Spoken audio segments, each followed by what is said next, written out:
Assalamualaikum warahmatullahi wabarakatuh. Apa perkembangan antara Syria dan Israel baru-baru ini? Nak tahu lebih lanjut? Jom kita dengar sampai habis. Assalamualaikum warahmatullahi wabarakatuh. Hari ini adalah 7 hari bulan 5 2026. Apa yang telah jadi antara Israel dan Syria juga? Pada minggu lalu, pihak kerajaan Syria dan specialnya Kementerian Pertahanan Syria dikatakan kami sedang diujikan ataupun tengah mengkajikan macam manakah kita akan dikumpulkan ketenteraan Syria sepenuhnya dan macam mana cara untuk kita membangunkan sebuah tentera yang kuat. Jadi pihak Kementerian Pertahanan Syria dikatakan selepas pada bulan 7 nanti ini yang akan datang akan dibuat satu undian di dalam Parlimen Syria untuk membuatkan tentera Syria bergabung pada siapa-siapa lelaki yang disukupkan umur 18 ke atas dibatut ataupun diwajibkan masuk tentera kemungkinan antara 3 hingga 6 bulan.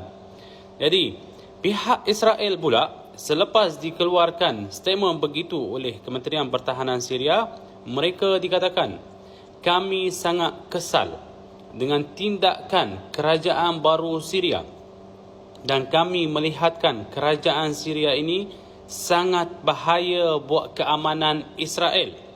Dan mereka kata, kerajaan baru Syria ini adalah satu musuh paling besar dan kami akan hadapi buat langkah seterusnya. Jadi apa maksud langkah seterusnya? Selepas mereka settle daripada Iran dan Lebanon, mereka akan cuba untuk mengganggu negara Syria.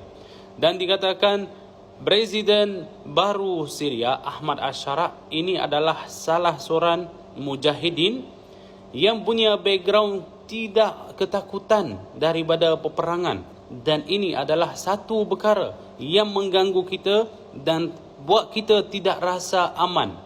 Kerana pada bila-bila masa boleh mengarahkan keseluruhan tentera Syria nanti untuk menyerangkan kami.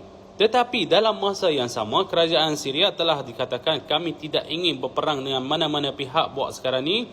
Yang kami nak adalah membangunkan negara saja dan tidak ingin untuk berperang buat masa ni kerana rakyat Syria telah lama terkorban dalam peperangan ini dengan kerajaan Syria yang lama, Bashar al-Assad. Tetapi Israel masih mempunyai keraguan kerana dia tahu apabila kau membangunkan satu tentera yang cukup iman dan cukup ilmu, mereka tidak boleh menghadapi. Saya tahu nanti ramai yang akan kata kerajaan Syria ni parwa pada Israel, tidak akan ada peperangan dengan Israel kerana mereka adalah kaki tangan Israel. Kalau mereka betul kaki tangan Israel, mereka tidak mencuba untuk membuatkan satu tentera yang kuat.